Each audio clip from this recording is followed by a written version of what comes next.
Okay, if you want to accomplish something, I'm not just going to sit here and say, yes, you can do whatever you want.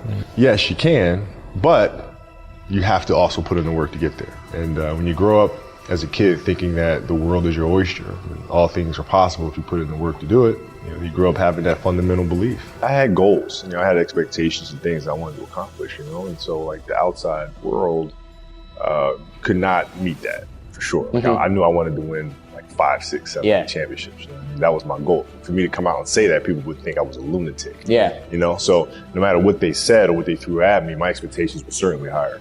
And trying to figure out strengths and weaknesses. For example, jumping ability. Man, my vertical was a 40, wasn't a 46 or a 40, 45. My hands are big, but they're not massive, right? So you got to figure out ways to strengthen them so your hands are strong enough to be able to palm a ball and do the things that you need to do. Quickness, I was quick, but not insanely quick. I was fast, but not ridiculously fast, right? So I had to rely on skill a lot more. I had to rely on angles a lot more. I had to study the game a lot more. And but I enjoyed it though. So like from the time I can remember when I started watching the game, I studied the game, and it just never changed. Obsessiveness that comes along with it. You want things to be as perfect as they can be. Understanding that nothing is ever perfect. But the challenge is try to get them as perfect as they can be. And what can you do? It's in your control. You really focused on practice. Tell us what you brought to practice and how you sort of made that standard for the rest of your team. Well, I mean, here's why practice was important to me. Not from just the standpoint that I enjoyed playing. Like, I enjoyed being there.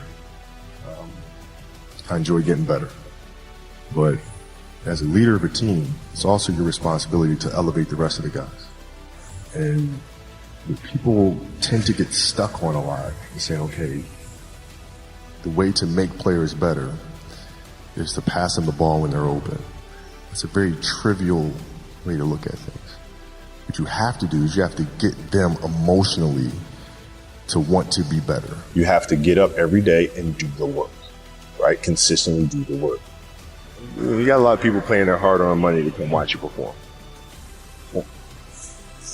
It's your job to be in shape. It's your job to be strong enough to perform at that level every single night. And as a competitor, I'm not ducking.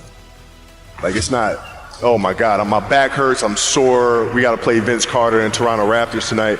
We actually had this happen. We had a game against Toronto in 2000, and Vince was tearing the league up.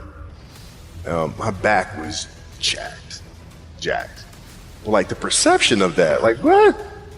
Kobe's missing the game against Toronto, Vince Carter, because my back was really spasming. But people will be like, what? Oh, he's ducking Vince. Excuse me?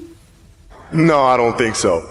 So I would be in the layup line like, okay, there's a lot of days where, you can rest and recover. Today ain't one of them.